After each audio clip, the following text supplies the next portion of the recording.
Do you hear the sound of 1,000 ducks quacking?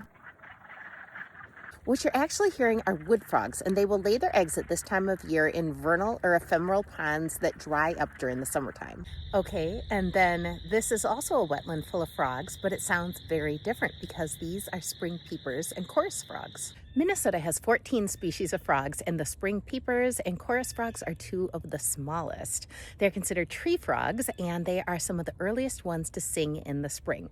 The wood frogs are a little bit bigger, and one of their claims to fame is that they can actually freeze almost entirely solid during the wintertime and then thaw out and come back to life in the spring. Frogs and other amphibians are able to absorb chemicals through their skin, so it's really important to avoid using too many pesticides on your lawn, especially if you live near a wetland or a pond.